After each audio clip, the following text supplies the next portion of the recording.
Bueno, nosotros somos el equipo 1, conformado por Milton Guillermo, Verónica Yasmín, José Saúl y Susana Maray. En nuestro primer PIA demostraremos la estadística de las variaciones en el precio del dólar debido a la cuarentena por COVID-19 en México. Nuestras variables presentadas son el precio del dólar en los años 2019 y 2020. Dichas muestras que a continuación se observan fueron proporcionadas por el docente de la materia. Estos datos van a ser agrupados en tablas de frecuencias que nos permitirán ordenarlos conforme a su distribución.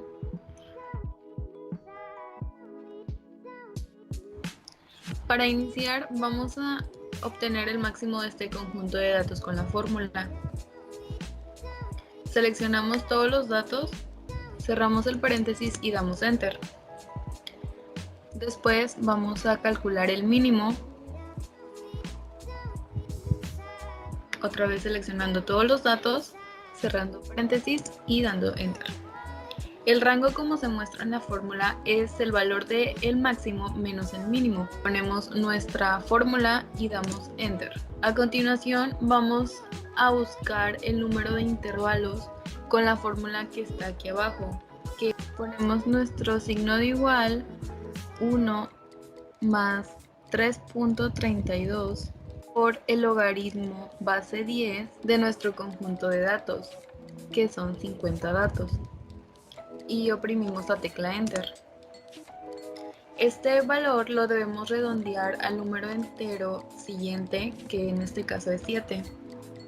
Para sacar el ancho de los intervalos, vamos a ocupar la fórmula, la última fórmula que aparece en nuestro cuadro de texto, que es el rango entre el número de intervalos. A continuación vamos a obtener el ancho del intervalo con la fórmula rango entre número de intervalos, pero el número de intervalos vamos a utilizar el número entero que obtuvimos. Para obtener el ancho del intervalo ocuparemos la fórmula rango sobre número de intervalos. En este caso vamos a tomar el número redondeado, que es 7. Y para la comprobación únicamente vamos a multiplicar el ancho de intervalo por el número de intervalo redondeado. Este nos debe dar igual a nuestro rango, que quiere decir que está correcto. Para calcular los límites de clase, vamos a colocar nuestro número mínimo y a este le vamos a sumar el ancho del intervalo. En esta fórmula vamos a colocar nuestros signos de pesos para que la fórmula para que siempre se sume el número del ancho del intervalo. Posteriormente, en el segundo cálculo para el límite de clase, vamos a colocar este número que acabamos de obtener y vamos a arrastrar nuestra fórmula para que se copien todas las celdas, y también procedemos a hacer lo mismo con esto.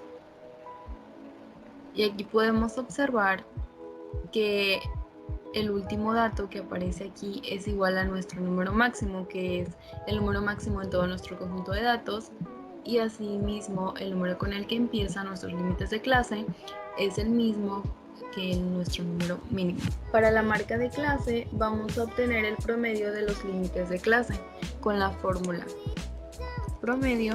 Seleccionamos nuestros dos límites de clase, asimismo vamos a arrastrar para que se copien todas nuestras celdas.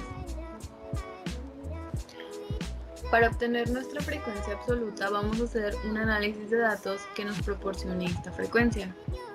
A continuación vamos a datos en la parte superior de nuestro Excel y después análisis de datos. Seleccionamos histograma, aceptar, y en nuestro rango de entrada debemos seleccionar todos nuestros 50 datos y en nuestro rango de clases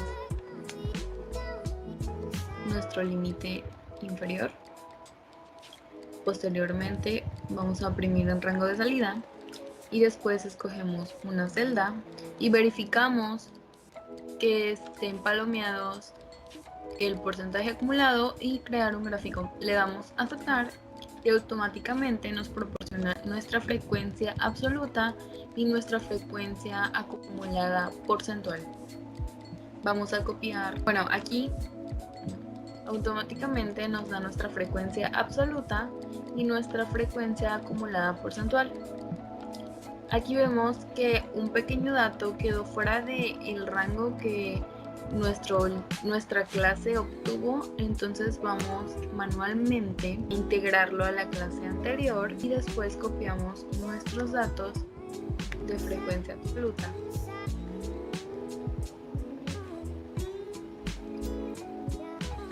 Para obtener la frecuencia relativa, únicamente vamos a seleccionar nuestra frecuencia absoluta y la vamos a dividir entre el número de datos que tenemos, que en este caso es 50. Arrastramos a todas nuestras celdas para que la fórmula se copie y nos proporciona los resultados. Para obtener la frecuencia relativa porcentual, vamos a multiplicar la frecuencia relativa por 100. Arrastramos la fórmula en todas las celdas. Nuestra frecuencia acumulada es la suma de todas las frecuencias absolutas, por lo que en nuestra primera frecuencia acumulada únicamente vamos a copiar el dato de nuestra primera frecuencia absoluta y posteriormente para la segunda vamos a sumar el dato de la primera con el dato de la segunda frecuencia acumulada y arrastramos nuestra fórmula para llenar todas las celdas. Podemos observar que al final nos da el número de datos que nosotros tenemos y así podemos corroborar que hicimos el cálculo correcto. Y para finalizar nuestra tabla de frecuencias, vamos a copiar únicamente nuestra frecuencia acumulada que nos proporcionó el análisis de datos y lo vamos a cambiar a porcentual, estilo porcentual, y así es como nosotros podemos hacer nuestra tabla de frecuencias para cualquier tipo de dato que estemos. Y así es como nosotros podemos hacer cualquier tabla de frecuencias para nuestros valores o datos proporcionados. Y así es como construimos nuestra tabla de frecuencias a partir de los datos del precio del dólar en el 2019. En el 2020 hacemos exactamente lo mismo. A continuación, una breve interpretación de las tablas de frecuencias. Gracias a la tabla de frecuencia realizada, se ha podido llegar a varias conclusiones, como que los valores máximos y mínimos en ambos años establecidos dan como resultado un máximo de 20.81 y un mínimo de 18.21 en el 2019, cuando en el 2020 el máximo ha sido de 25.31 y el mínimo de 18.84, arrojándonos por consecuencia una amplitud considerablemente más amplia para el 2020, ya que el incremento en el precio fue acelerado.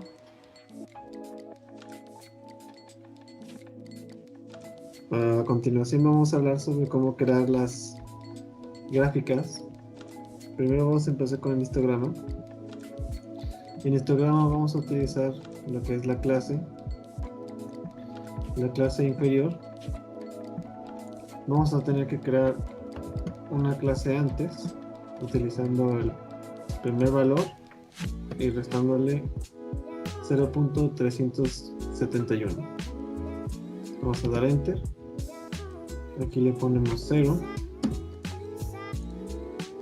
Aquí va a ser lo mismo, pero le vamos a sumar este valor más el 0.371.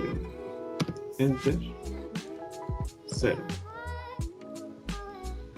Aquí ya había estado el histograma. Lo único que vamos a hacer es seleccionar los datos. Vamos a modificar. Vamos a seleccionar estos. Aceptar. Aquí vamos a poner editar. Vamos a seleccionar estos. Aceptar. Vamos a poner aceptar. Así nos debería quedar nuestro histograma. En el histograma vamos a tener que darle formato a las barras para que queden juntas. Esto lo vamos a hacer dándole doble clic a las barras. Te va a aparecer este menú. Aquí le vas a poner, en lugar de 150, le vamos a poner 0. Este es como nos quedaría el formato del histograma. Para el polígono de frecuencia vamos a tener que agregar una clase antes y una después, igual que en el anterior. Entonces vamos a hacerlo. Le vamos a restar 0.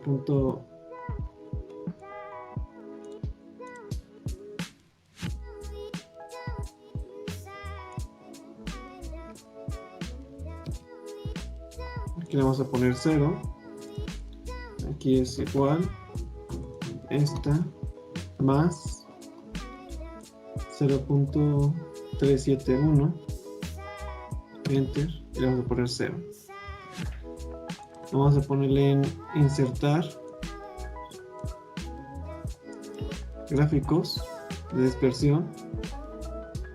Le vamos a poner dispersión con líneas rectas y marcadores. Aquí ya no le vamos a poner nuestro título de polígono de frecuencia. En la ojiva vamos a utilizar lo que son el límite inferior y la frecuencia acumulada porcentual. Aquí vamos a utilizar en el primer dato lo que es el primer dato del límite superior. Le vamos a dar en copiar.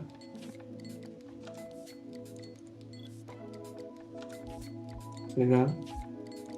Aquí igual le vamos a poner 0.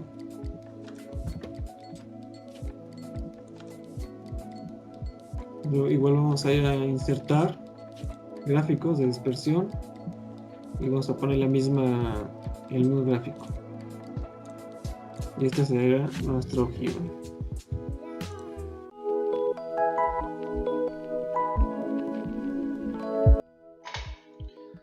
Bueno, para la interpretación de las gráficas podemos observar que el histograma y el polígono de frecuencia son iguales, solamente que en el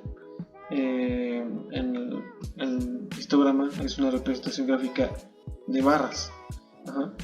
Y nos muestra que el precio del dólar en el 19.32 y en el 23.68 es el valor donde más estuvo sin variaciones.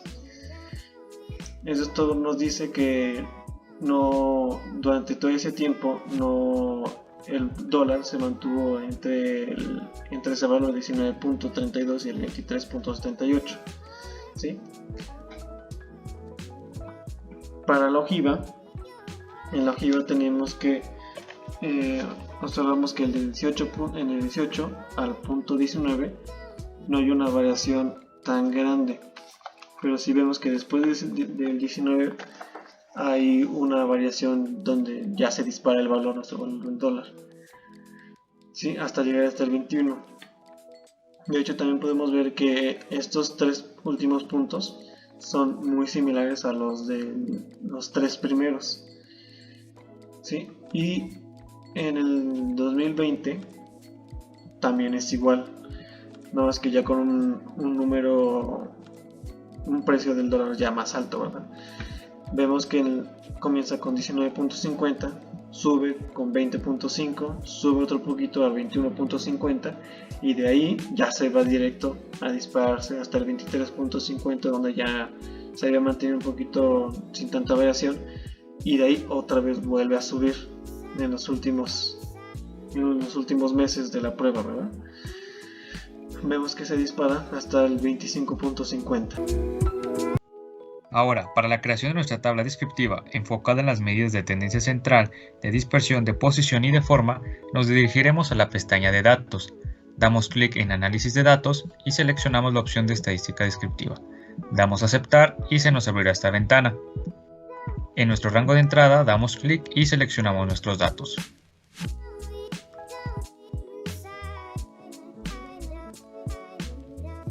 Damos a aceptar. Estará agrupado por columnas y en nuestro rango de salida damos clic y seleccionamos la casilla en donde queremos que se ponga nuestra tabla. Damos a aceptar y nos aseguraremos de marcar la casilla de resumen de estadísticas. La marcamos y damos a aceptar y enseguida se nos formará de manera automática nuestra tabla. Ahora agregaré formato .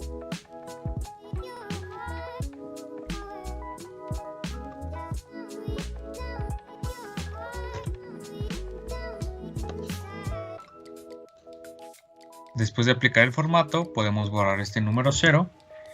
Y ahora, para colocar nuestras medidas de posición, como el cuartil número 1, nuestro cuartil número 2, número 3, nuestro percentil número 10, el percentil número 90, como también para agregar nuestro coeficiente de variación y nuestro sesgo. Para realizar nuestros cuartiles se realizará la siguiente fórmula, que es igual a cuartil. Seleccionamos cuartil.in con doble clic y seleccionamos nuestros datos. Coma, cuartil número 1, colocamos el número 1 y damos a aceptar. Para colocar nuestro cuartil número 2, nuestro cuartil número 3 es exactamente lo mismo. Damos igual, cuartil.in con doble clic, seleccionamos los datos.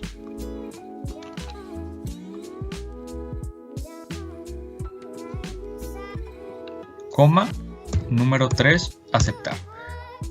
Ahora para nuestros percentiles, para mi percentil número 10 se utilizará la fórmula igual. Seleccionamos con doble clic percentil.in.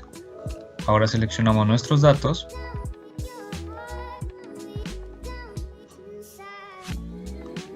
Coma, en nuestro percentil número 10 pertenece a 0.1 y damos a aceptar.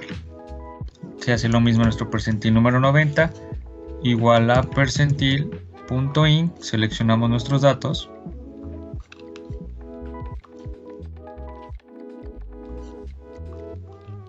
Coma, corresponde a 0.9 y damos a aceptar. Ahora para nuestro coeficiente de variación simplemente damos igual, hacemos una división entre nuestra desviación estándar, entre nuestra media y todo esto multiplicado por 100. Y por último, nuestro sesgo es igual a nuestro coeficiente de asimetría. Seleccionamos nuestro coeficiente de asimetría y damos a aceptar. Aplicamos formato y por último reducimos nuestros datos a 2 decimales. En la pestaña de inicio damos clic en disminuir decimales. Y listo, se realizaría el mismo procedimiento para nuestra muestra número 2, que quedaría de esta forma. Ahora voy a dar una breve interpretación de nuestras dos muestras, de las dos tablas de estadística descriptiva enfocadas en medidas de tendencia central, de dispersión, de posición y de forma. Como se puede ver, la primera tabla es a base de nuestros valores del dólar agosto-febrero 2019 y nuestra segunda tabla o segunda muestra es a base de nuestros valores del dólar de marzo-septiembre del año 2020. Como se puede interpretar de manera general, podemos observar que nuestros valores del año 2020, de nuestros valores del dólar de marzo-septiembre de 2020, se puede decir que son mucho más grandes a nuestros valores de la tabla de nuestra muestra 1. ¿Esto a qué es debido? Pues se debe a la gran variación de los valores en este periodo de tiempo del año 2020. Debemos de tener en cuenta que lo único que no cambia es la cuenta, ya que representa el número de datos de nuestras muestras, la cual las dos son referentes a 50 datos. En conclusión, desde finales del 2019 el dólar incrementaba su valor. Sin embargo, al comienzo de la cuarentena, el dólar tuvo numerosos cambios que lo llevaron a sus valores actuales. Las últimas medidas para intentar resolver el problema de reservas en el Banco Central es que se bajaron las retenciones con la idea de generar una situación más favorable en la exportación de los productos y se comenzó una nueva política que dejó atrás las microdevaluaciones al subir un peso el valor del dólar oficial. Gracias por su atención.